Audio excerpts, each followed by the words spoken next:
ഞാൻ വിശദീകരിക്കണമല്ലോ. LDF ഇത്രയധികം ഫേവറബിളായി കാര്യങ്ങൾ ചെയ്തിട്ടും എന്തുകൊണ്ട് NDAക്ക് ഒപ്പം നിൽക്കേണ്ടി വന്നു എന്ന്? ഞാൻ ഇടതും വലതും മുന്നണി രണ്ടുപേരും ഒരേ നിലപാടാണ് എടുക്കുന്നത് എന്നുള്ള നിലപാടിൽ ഉറച്ചു നിൽക്കുന്ന ആളുകളുണ്ട്.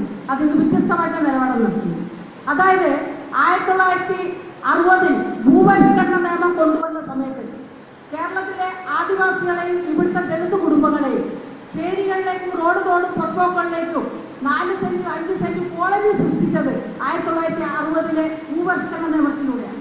ഈ ഭൂപരിഷ്കരണ നിയമത്തിൽ 1975 ആദിവാസികളുടെ അന്യാധീനപ്പെട്ട ഭൂമി തിരിച്ചു കൊടുക്കണമെന്നുള്ള നിയമവ്യവസ്ഥ ഉണ്ടായിട്ട് അത് ഇന്ത്യൻ ഭരണഘടനയുടെ 9ാം പട്ടികയിൽ ഉൾപ്പെടുത്തി. അത് മാറി മാറി അധികാരത്തിൽ വരുന്ന ഒരു ഗവൺമെന്റിനും ഭേദഗതി ചെയ്യാൻ അവകാശമില്ലാത്തതും നിയമം നടപ്പിലാക്കാൻ അധികാരം മാത്രമേ വിനിയോഗിക്കാൻ പാടുള്ളൂ എന്നതിനകത്ത് പറഞ്ഞിട്ടുള്ള നിയമത്തിനെ 1996 ഇടതുപക്ഷ ഗവൺമെന്റാണ് ഭേദഗതി ചെയ്യുന്നത്. 1986 ശേഷമുള്ള കയ്യേറ്റ ഭൂമിക്ക് മാത്രം ആദിവാസിക്ക് തിരിച്ചു കൊടുത്താൽ മതി, അതിനു മുമ്പുള്ളത് കൊടുക്കണ്ട. അപ്പൊ 86 ശേഷം ആദിവാസികളുടെ ഭൂമി അന്യാധീനപ്പെടാൻ ഉണ്ടായിരുന്നില്ല. അതിന് മുമ്പ് മുഴുവനായിട്ട് അന്യാധീനപ്പെട്ടു. ഈ ഓരോ നിയമത്തിനെയും ഇങ്ങനെ ഓരോന്നോരോന്ന് വേറെ അധികം പറയണ്ട. നമ്മുടെ തൊട്ടടുത്തുള്ള Ambalavayal senior project 1957 EMS Namboodiripad അധികാരത്തിൽ വന്നപ്പോ അന്നുണ്ടാക്കിയതാണ് ഈ പ്രോജക്ട്.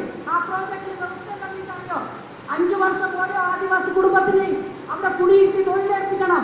താൽക്കാലിക കൂലി കൊടുക്കാൻ ഗവൺമെന്റിന്റെ ഒരു താൽക്കാലിക സൊസൈറ്റി നിലനിർത്തണം. 5 വർഷം പൂർത്തിയാകുമ്പോൾ ഈ പദ്ധതി പ്രദേശത്ത് കുടിയിരുത്തിയ ഒരു ആദിവാസി കുടുംബത്തിന് 5 ഏക്കർ ഭൂമി പതിച്ചു പട്ടയം കൊടുക്കണമെന്ന് പറഞ്ഞ് വ്യവസ്ഥ ഉണ്ടാക്കി. അന്നത്തെ ജില്ലാ കളക്ടർ ആരാന്ന് നിങ്ങൾക്കറിയോ? വേണികൃഷ്ണൻ എന്ന് പറയുന്ന ആളായിരുന്നു.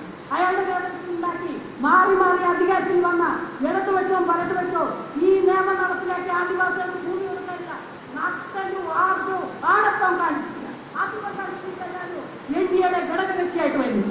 അതുകൊണ്ട് ഇങ്ങനെ ഓരോ കാര്യങ്ങളും അക്കമിട്ട് പറയാനുണ്ട്. ഇവിടെ ആദിവാസികളുടെ ഭൂമി 5 വർഷം അധികാരത്തിൽ കയറുമ്പോ ഇവിടെ ഭൂരഹിതരായിട്ടുള്ള ആദിവാസി ഇല്ല.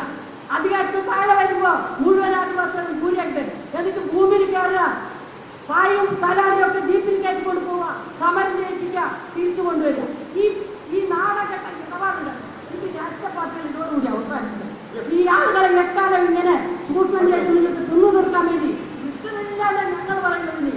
അതുകൊണ്ട് ഞങ്ങൾ ആ കാര്യത്തിൽ രാഷ്ട്രീയ നിലപാട്, രാഷ്ട്രീയ അനിവാര്യത